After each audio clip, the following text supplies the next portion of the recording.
Bapak Ibu jemaat Tuhan, mari kita berdoa. Segala ungkapan syukur hormat kami kembalikan kepadamu, Allah pencipta langit dan bumi, Allah yang bertakhta di atas firman Tuhan. Pada saat pagi hari ini Tuhan, kami akan mendengarkan suara-Mu. Mari Engkau membukakan rahasia bagi kami melalui firman Tuhan, agar kami menjadi jemaat yang benar-benar takut akan Tuhan, berharap pada Tuhan, dan berlindung pada Tuhan. Berkatilah kami Tuhan, berkati jemaat Tuhan yang sedang mengikuti dari rumah secara live, ataupun siapa saja yang mengikuti ibadah kami pada pagi hari ini secara live. Engkau memberkati kami, Engkau memberikan firman Tuhan ini tumbuh dalam hati kami. Dalam nama Tuhan Yesus kami mengucap syukur dan berdoa. Amin. Silakan duduk Bapak Ibu. Shalom. Kurang semangat. Shalom. Ada sukacita? Aduh, mungkin masih dingin. Ada sukacita? Amin. Bapak Ibu yang terkasih, mari kita buka firman Tuhan dalam Wahyu 5 yang sedang mengikuti dari rumah secara live Facebook. Kita buka Alkitab kita dalam Wahyu pasal 5 ayat 1 sampai 14. Wahyu pasal 5 ayat 1 sampai 14. Saya akan bacakan ayatnya yang ganjil dan Bapak Ibu jemaat Tuhan akan mengikutinya dari ayatnya yang genap. Wahyu pasal 5 yang sudah dapat firman Tuhan. Wahyu pasal 5 ayat 1 sampai ayat 14. Begini bunyi firman Tuhan. Kitab yang dimeterai anak domba. Maka aku melihat di tangan kanan dia yang duduk di atas takhta itu sebuah gulungan kitab yang ditulis sebelah dalam dan sebelah luarnya dan dimeterai dengan 7 meterai. Jemaat Tuhan,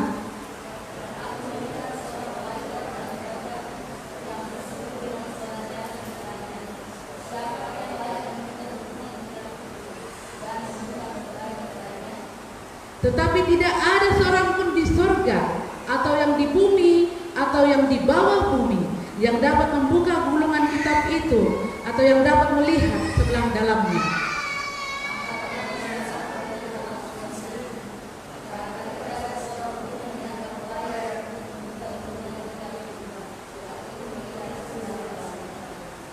Lalu berkatalah seorang dari tua-tua itu kepadaku, jangan engkau menangis.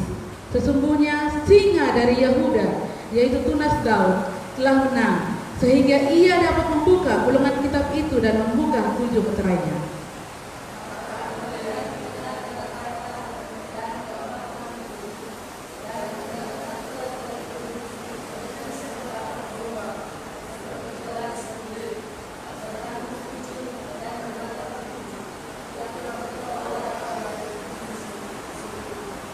Lalu datanglah anak domba itu dan menerima gulungan kitab itu dari tangan dia yang duduk di atas takhta itu.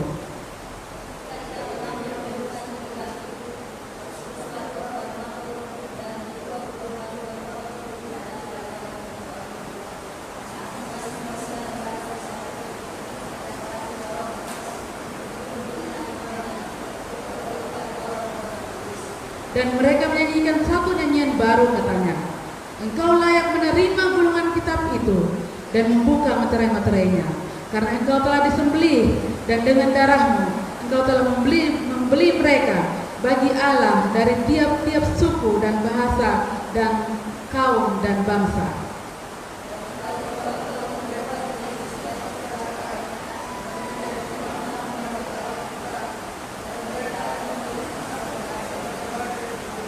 Maka aku melihat dan mendengar suara banyak malaikat sekeliling takhta, makhluk-makhluk dan tua-tua itu, jumlah mereka berlaksa-laksa dan beribu-ribu laksa.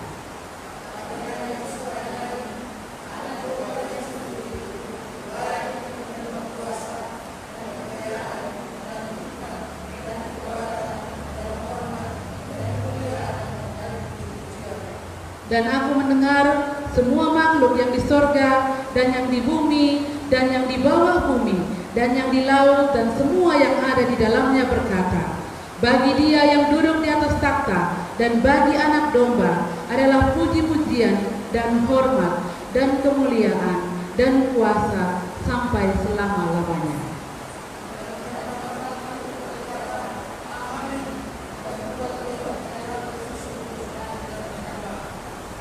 Iya, Bapak Ibu jemaat Tuhan yang saya kasih dalam Tuhan Yesus Kristus, yang sedang mengikuti dari rumah secara live, pagi hari ini kita akan belajar di bawah satu tema, di sebelah kanan Allah.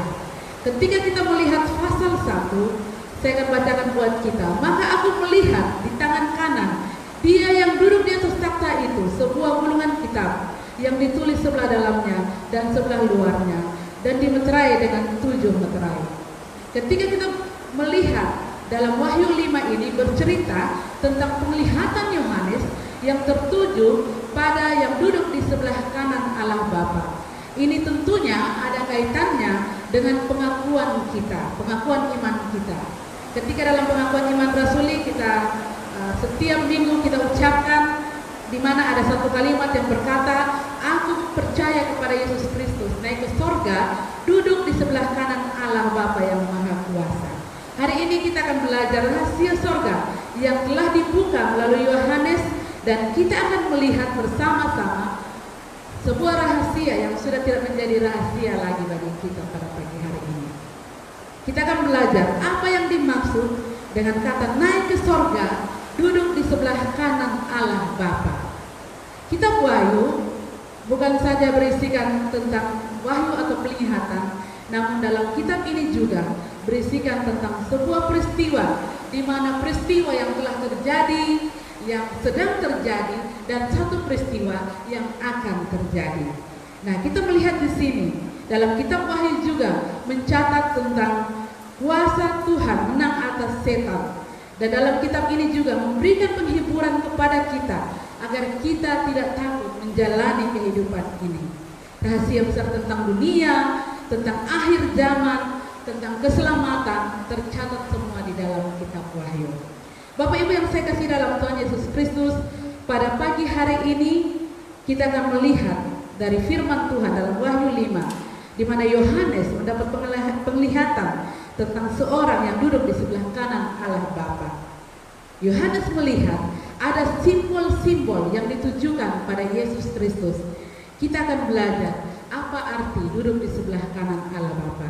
Bapak Ibu yang terkasih dalam Tuhan Yesus Kristus, duduk di sebelah kanan Allah Bapa, dan saya akan uraikan dari firman Tuhan ini dari ayat 1 sampai ayat yang kelima. Saya menyimpulkan bahwa duduk di sebelah kanan Allah Bapa yang artinya Yesus mempunyai otoritas tertinggi di sorga dan di bumi. Yesus mempunyai otoritas tertinggi baik di sorga maupun di bumi. Ayat 1 sampai 5. Ketika kita melihat ayatnya yang ketiga, jemaat Tuhan yang terkasih, tidak ada seorang pun di sorga dan di bumi maupun di bawah bumi yang dianggap layak untuk membuka kitab dan melihat sebelah dalamnya.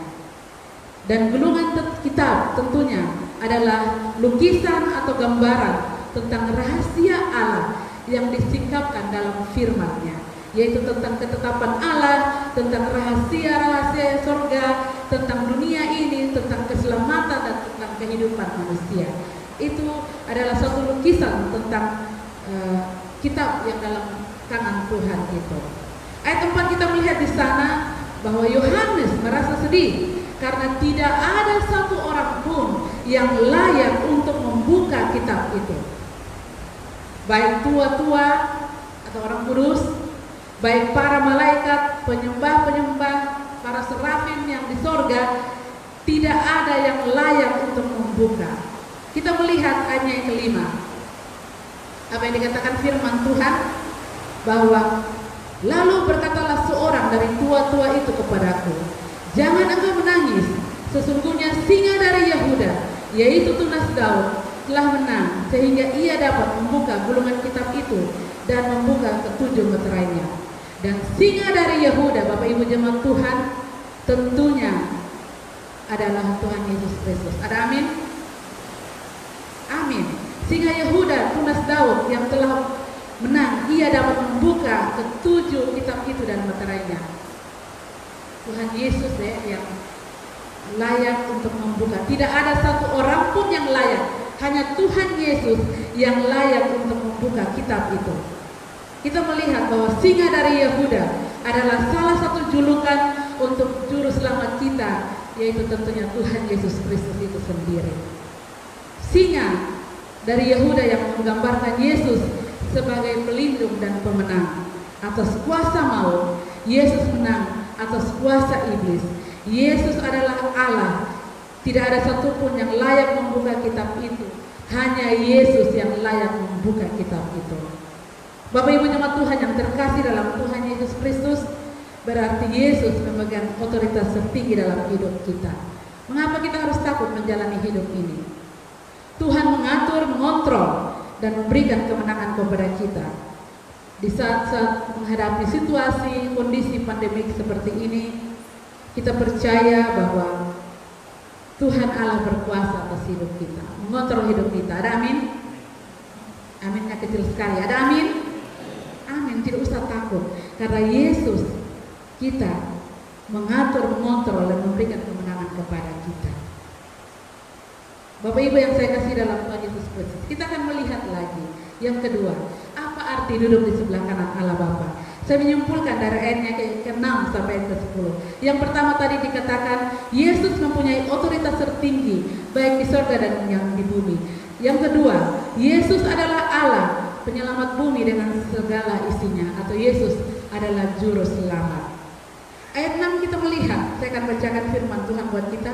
Maka aku melihat di tengah-tengah takhta itu dan keempat makhluk itu dan tengah-tengah tua-tua itu berdiri seekor anak domba seperti telah disembelih, bertanduk 7 dan bermata 7. Itulah ketujuh roh Allah yang diutus ke seluruh bumi. Ayat 6, Yohanes melihat ada seekor anak domba yang telah disembelih, bertanduk 7 dan bermata 7. Itulah ketujuh roh Allah yang diutus ke bumi. Bapak Ibu yang saya kasih dalam Tuhan Yesus Kristus, anak domba yang telah disembelih itu tertuju kepada karya pengorbanan Yesus Kristus. Mati di salib, darahnya tertumpah untuk menebus kita dari semua dosa-dosa kita. Yesus mati menggantikan kita, membeli kita dengan darahnya yang sangat mahal, agar kita layak masuk ke dalam surga. Apa arti tanduk? Tanduk itu melambangkan kekuasaan Tuhan. Mata itu melambangkan pengetahuan atau melambangkan Allah yang melihat. Angka 7 tentunya angka kesempurnaan, angka yang selalu ditujukan kepada Tuhan. Sedangkan angka 6 adalah angka manusia, sehingga kita tidak boleh takut terhadap angka 666. Ya, dan tulisannya itu 666. Itu angka manusia yang melambangkan kekuasaan manusia. Angka Tuhan, angka kesempurna, angka 7. Jadi tidak usah kita takut-takut, tidak usah belanja, nanti ada angka 666-nya. Tidak usah takut, itu cuma lambang kekuasaan manusia yang batasnya cuma 666. Sedangkan angka 7 adalah angka Tuhan, di atas angka manusia. Tidak usah takut, aduh jangan vaksin deh, nanti kita ada DNA apa dan sebagainya. Tidak boleh takut ya, jangan kita ditakut-takuti. Kita anak Tuhan, itu angka adalah simbol saja, simbol kekuatan. Kekuatannya cuma 666. Angka sempurna, angka Tuhan itu angka 7. Sehingga kita orang Kristen jangan ditakut-takuti. Jangan berbelanja, itu ada angka 666 ya, ada angka bisnya. Tidak ada itu. Itu cuma logo dan lambang, Bapak Ibu. Ya, jadi hari ini kita belajar bahwa Tuhan sempurna. Angka 7 itu selalu 777 itu selalu ditujukan pada Tuhan. Ya, Bapak Ibu yang saya kasih ini dalam Tuhan Yesus Kristus. Ayat 6 dan ayat ke-7 kita melihat di situ bahwa ketika anak domba, ayat yang ke-7, lalu datanglah anak domba itu dan menerima gulungan kitab dari tangan dia yang duduk di atas takhta itu. Dia yang duduk di atas takhta itu. Kita melihat di sini ada peran Tritunggal di dalam karya penyelamatan manusia. Ada siapa? Ada anak domba Allah ada anak domba yang disembelih. Ada apa lagi? Ada ketujuh mata yang melambangkan apa? 7 roh Allah yang diutus ke bumi. Ada takhta, ada anak domba yang disembelih, dan tentunya itu Yesus Kristus, dan ada Roh Allah yang diutus ke bumi. Ada peran Tritunggal di sini. Saya mau tanya kepada Bapak Ibu, berarti Allah kita 3 atau 1? Halo, Allah kita berapa?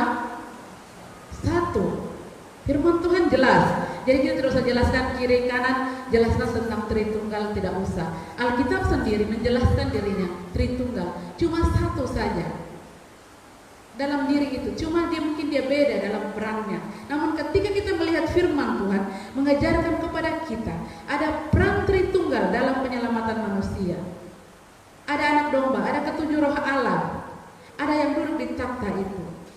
Takhta simbol kekuasaan dan kedaulatan atau otoritas Allah, menggambarkan bahwa memang Tritunggal berperan aktif dalam karya penyelamatan manusia. Ada amin? Tuhan Yesus Allah atau bukan? Jangan ragu-ragu lagi ya. Ketika saya susun saya bilang, Tuhan Yesus ini Tuhan luar biasa, dia Allah. Bapak bilang, nanti kau dengan ada itu yang lagi berkuar-kuar di dunia maya, nanti bersalah pahaman katanya. Ada pendeta satu yang meragukan kealahan Allahnya Yesus Kristus. Katanya dia bilang tidak ada Alkitab atau kitab yang menulis secara langsung tentang Yesus Kristus adalah Allah. Namun ketika kita melihat kitab Wahyu memberikan gambaran kepada kita bahwa Yesus benar-benar Allah. Ada amin? Amin. Kita melihat lagi ayat yang 7 dan ke-8. Mengapa Yesus duduk di sebelah kanan Allah? Apakah dia Allah? Dia Allah atau bukan? Dia adalah Allah. Ayat yang ke-7 dan ke-8 kita melihat ayat 8. Ketika ia mengambil kitab gulungan itu, tersungkurlah keempat makhluk dan ke-24 tua-tua di hadapan anak domba itu, masing-masing memegang satu kecapi dan satu cawan emas penuh dengan kemenyaan. Itulah doa orang-orang kudus. Bapak Ibu jemaat yang saya kasih dalam Tuhan Yesus Kristus, ketika anak domba itu memegang gulungan kitab, semua makhluk yang di sorga, firman Tuhan berkata, 24 tua-tua, anak domba, malaikat, ada serafim, ada penyembah-penyembah itu, semua sujud tersungkur di hadapannya. Bukan sujud biasa ya, tersungkur itu seperti orang lagi tidur tiarap, itu kata tersungkur kalau diterjemahkan. Semua tersungkur di hadapannya. Kalau bukan Allah, tidak mungkin seluruh isi sorga. Yesus bukan Allah, tidak mungkin isi sorga sujud di hadapannya. Ada amin? Dia Allah, sehingga dia disembah oleh semua makhluk yang berada di sorga. Kita melihat di sini bahwa Tritunggal berdaulat atas diri orang percaya. Yesus memegang kendali sorga bumi dan tentunya memegang kendali hidup kita. Ada amin? Amin. Yesus berdaulat atas hidup kita. Bapak Ibu jemaat Tuhan yang terkasih dalam Tuhan Yesus Kristus, kita melihat di sini, sekudus apapun manusia tidak layak berada di sorga. Yang melayakkan kita masuk ke sorga, orang yang telah ditebus, dibeli dengan darah Yesus. Ada amin? Jadi kekudusan, kebaikan, apa yang kita lakukan untuk masuk sorga tidak ada. Kita melihat saja orang yang di sorga di hadapan Yesus, tidak ada apa-apanya. Semua tersungkur di hadapan Yesus. Bapak Ibu saya kasih dalam Tuhan Yesus Kristus, kalau begitu kita tidak usah hidup dalam kekudusan. No, Bapak Ibu. Kita melihat di sini, untuk apa kita hidup dalam kekudusan? Ayat 8 kita melihat bahwa ada satu kecapi dan satu cawan emas penuh kemenyaan. Itulah doa orang-orang kudus. Bapak Ibu yang saya kasih dalam Tuhan Yesus Kristus, mau doa kita dijawab oleh Tuhan. Untuk apa kita hidup dalam kekudusan?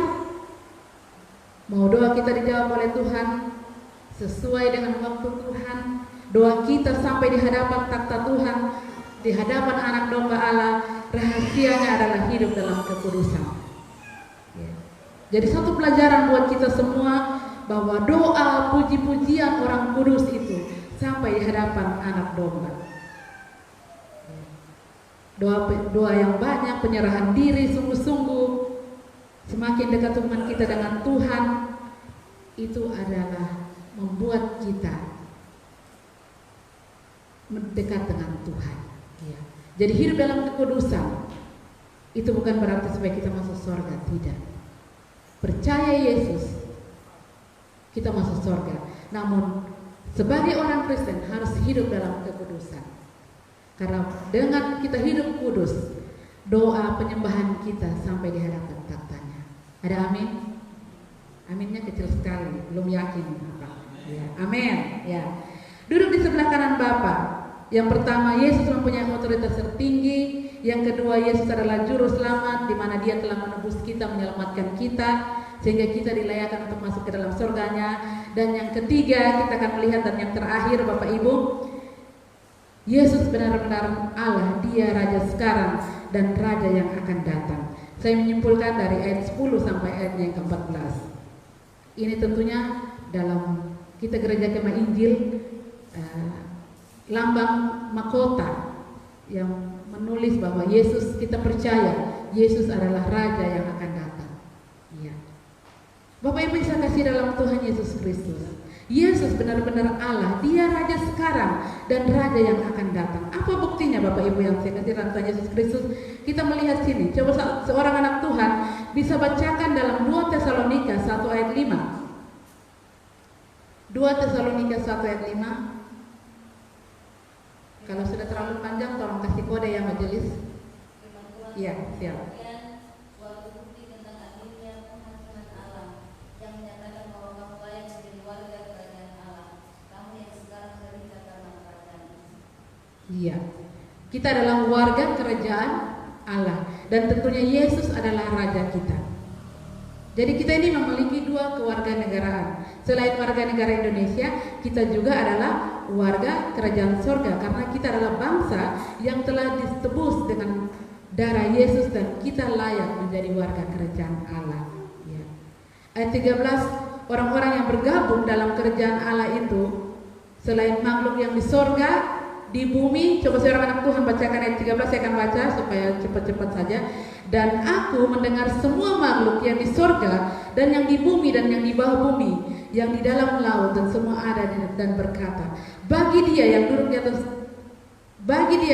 atas takhta dan bagi Anak Domba adalah puji-pujian dan hormat dan kemuliaan dan kuasa sampai selama-lamanya. Bapak Ibu saya kasih dalam Tuhan Yesus Kristus, bagi ibu-ibu yang suka jualan online atau yang suka belanja online, pasti ketika kita masuk dalam satu produk, kita akan masuk jadi membernya atau jadi anggotanya. Jadi Bapak Ibu yang saya kasih dalam Tuhan Yesus Kristus, itu adalah contoh bahwa ketika kita percaya Yesus Kristus, kita adalah warga kerajaan Allah. Walaupun kita masih ada di atas bumi, dunia ini, kita adalah warga kerajaan Allah. Bagaimana Bapak Ibu jemaat Tuhan, kita warga kerajaan Allah, tapi kita tidak menggambarkan sebagai anggota kerajaan Allah bagaimana, ya? Apa tugas kita di bumi? Kita melihat bahwa ada begitu banyak member atau warga kerajaan surga. Kata firman Tuhan ada beribu-ribu laksa, baik di surga, baik di bumi kita sekarang yang ada ataupun di bawah bumi. Ya. Yang sudah dimeterai dengan darah Yesus adalah warga kerajaan surga. Tugas kita sebagai imam dan raja, ya, kita melihat dalam ayat 10 bahwa tugas kita adalah imam dan raja. Imam yang tentunya kita adalah perantara antara Allah dan manusia. Kita sampaikan Injil kepada saudara-saudara kita yang belum percaya bahwa Yesus adalah Allah yang layak untuk disembah. Kita juga sebagai raja, ya, Tuhan Yesus raja, kita pemimpin-pemimpin, kita juga raja di bumi. Artinya kita pemimpin-pemimpin rohani yang memimpin orang ke jalan yang benar. Itu adalah tugas kita.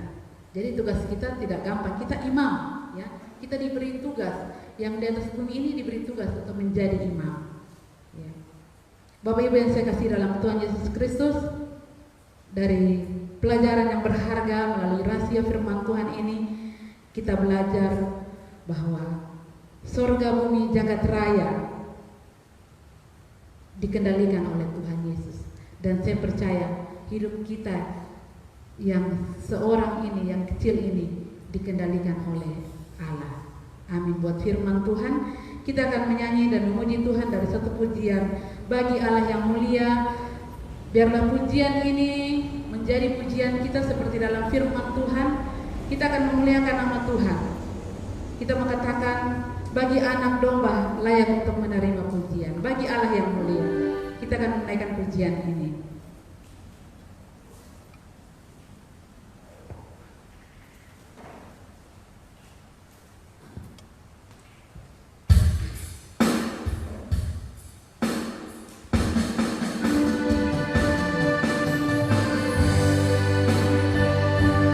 Bagi Allah yang mulia yang duduk di tahta kerajaan surga.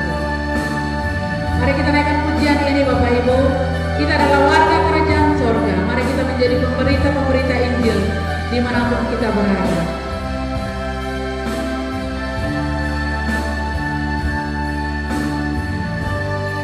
Bagi Allah yang mulia.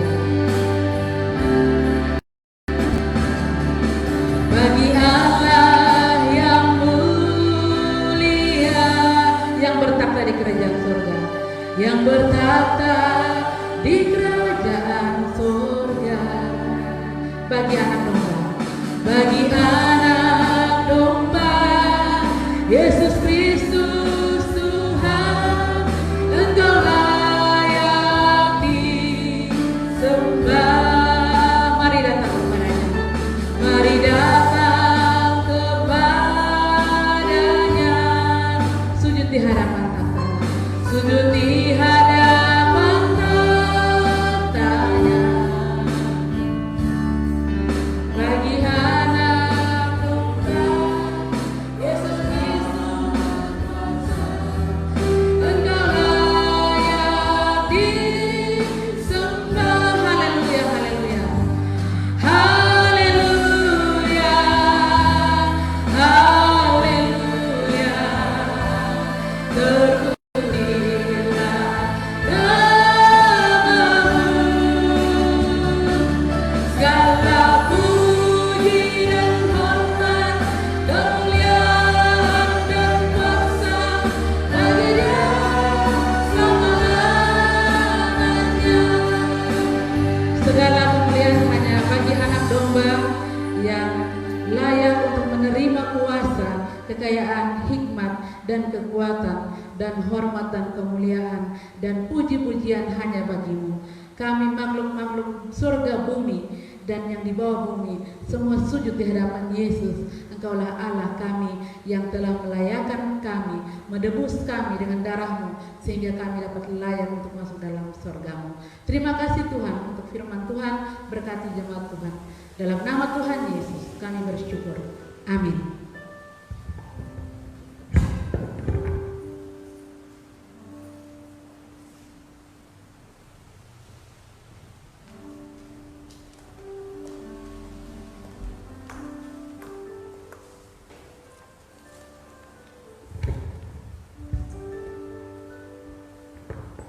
Ya, demikianlah kebenaran firman Tuhan yang sudah diperdengarkan.